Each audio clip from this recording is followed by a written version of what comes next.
Hello ভাই brothers, welcome back new মোটো blog video. তো এর আগের ভিডিওতে আমি দেখেছিলাম যে আমার বাইকটায় কি মডিফিকেশন করছিলাম আর কি বাকি ছিল। তো বাকি বলতে তেমন কিছু ছিল না, জাস্ট স্টিকারটা, এই যে স্টিকার, এটা হচ্ছে সুজুকি জিএসএক্সআর এর অরিজিনাল স্টিকার। তো অরিজিনাল স্টিকার লাগানোর পরে বাইকটার লুকটাই অন্যরকম একটা সম্পূর্ণ চেঞ্জ হয়ে গেছে। কারণ সামনেও দুইটা স্টিকার আছে, মানে স্টিকার দুটো লাগানোর পরে মডিফিকেশন কিন্তু একবারে মিনিমাল, কিন্তু এই ছোট ছোট মডিফিকেশনগুলো একটা বাইককে অনন্য একটা লুকিংয়ে নিয়ে আসে। তো তার দৃষ্টান্ত হচ্ছে এটা, দেখেন আগে কেমন ছিল আর এখন কেমন। একটা স্টিকার লাগানোর পরপরই বাইকের লুকটা পুরোটাই চেঞ্জ হয়ে গেছে।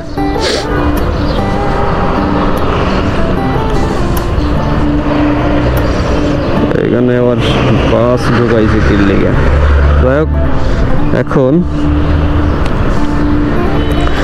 তো ব্ল্যাক কালার, যেটা ব্ল্যাক কালারটা অতটা ফুটে না, যার কারণে ইয়েলো কালার করছি।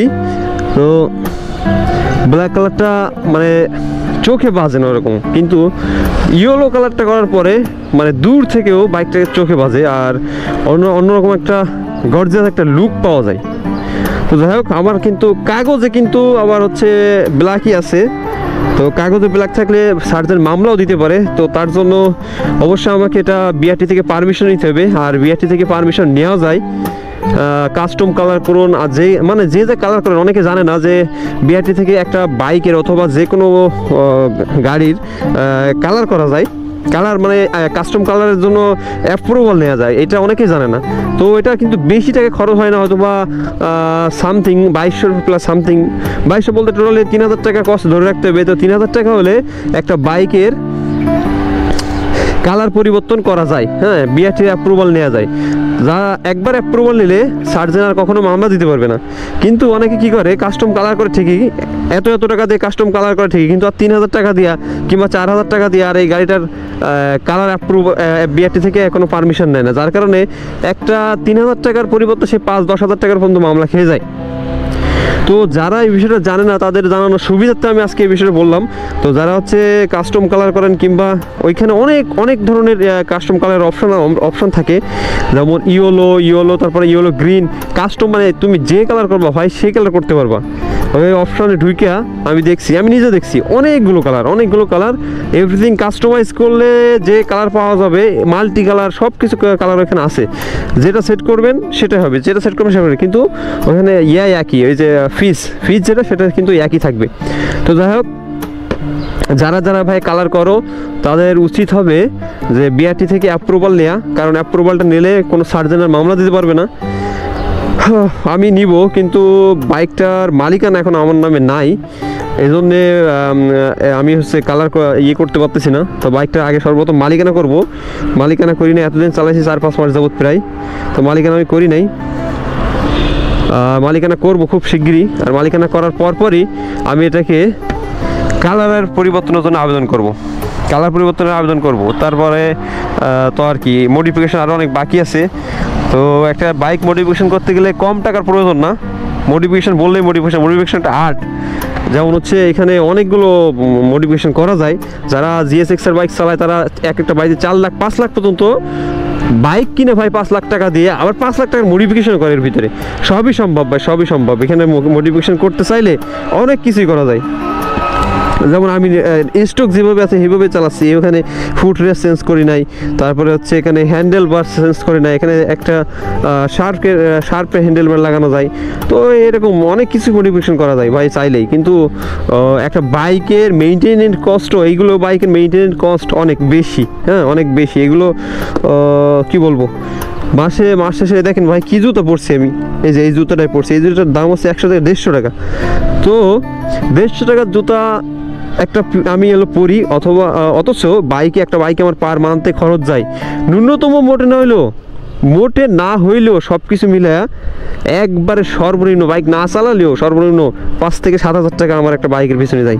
একটা বাইক পালা ভাই অত সোজা না। ওই যে কথা আছে না, বাইক পালা আর একটা বউ পালা সমান, এটা একবারে বাস্তব। কে বলছিল জানি না, তবে বাস্তব। তো যাই হোক, মডিফিকেশন আস্তে আস্তে করব, মানে যতটুকু পারবো ততটুকু মডিফিকেশন করব। এরপরে নেক্সট হবে হচ্ছে আমার মডিফিকেশন নেক্সট হবে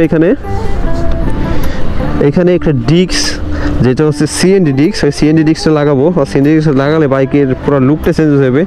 কিন্তু এই মুহূর্তে একটা সিএনডি ডিস্কের দাম মোটামুটি একটা ভালো অ্যামাউন্ট, তো এখন চাচ্ছি না আর কোনো এখানে অ্যামাউন্ট বাজেট করতে, এখন চাচ্ছি না আর কোনো বাজেট এখানে খরচ করতে। আপাতত এভাবে চলবে, কারণ হাতে ঘাটে ওইভাবে টাকা পয়সা নাই। তারপরে একটা ফুটরেস লাগাবো, ফুটরেস এটা খুলে ফেলাবো, এটা খুলে ফেলে ফুটরেসটা এখানে ক্লাম দিয়ে দুইটাই অ্যাডজাস্ট করে দিব। তো যাই হোক, এই টুকটাক বাকি আছে এখনও। রিমটা কালার করতে হবে, রিমটা কিন্তু কালার নাই, কারণ হচ্ছে ব্ল্যাকের সাথে রেড রিম থাকে, রিম কালার হচ্ছে রেড থাকে, আর ইয়েলোর সাথে থাকে হচ্ছে এটা হচ্ছে matte black, matte black, glossy না, ম্যাট ব্ল্যাক থাকে। তো এইগুলো করতে পারলে মোটামুটি বাইকের একটা লুক চলে আসবে। আর সত্য কথা বলতে কি, GSX-R এর বাইক যে বাইক যাই বলেন না কেন, যে বাইকই বলেন না কেন, GSX-R বাইকের মতো লুক আর ভার্সন 3-র মতো লুক আর হচ্ছে GPX-এর মতো লুক, এগুলো বাইকের লুক এমনিতে কোনো কিছু মডিফিকেশন না করলেও হয় চলে, কারণ এগুলোর বাইকের লুকই গর্জিয়াস, বাইকের লুকটাই গর্জিয়াস। তবে এক একজনের এক এক রকম পছন্দ থাকে, তো সেই পছন্দ তালিকা আমার কিন্তু GSX-R বেস্ট আমার কাছে, ঠিক আছে। তো আমরা যারা হ্যাংলা পাতলা আছি, আমাদের ওজন যাদের 50 থেকে 60 কেজির ভিতরে, তাদের জন্য বেস্ট একটা বাইক হবে এই সুজুকি GSX-R। কারণ বাইকটা অনেকেই বলে খেলনা গাড়ি, কিন্তু আসলে খেলনা গাড়ির মতোই ছোট, একটু অনেকটা ছোট। দেখা গেল কোনো এক হাত চিপা থাকলেই সে চিপা দিয়ে বেরোয় যাওয়া যায়। অনেকেই তো যখন বেরোয় যায় অনেকেই তাকিয়ে থাকে কী ব্যাপার কি, যে এত আমরা যাইতে পারি না, যাইতে পারে কেন যাইতে পারবো না ভাই। অনলি এক হাত ওয়াইড জায়গা থাকলে আমি বেরিয়ে যেতে পারবো এখান দিয়ে। তো যাই হোক, যে যাই বলুক, যার কাছে যার পছন্দের ব্যাপার। আমার কাছে GSX-R ভালো লাগে, তবে ভার্সন 3ও আমার পছন্দের তালিকা আছে, কিন্তু GPX আমার ভালো লাগে না। তো যাই হোক, অনেক কথা হলো, এখন মনে হয় আমার যাওয়া উচিত। ওকে।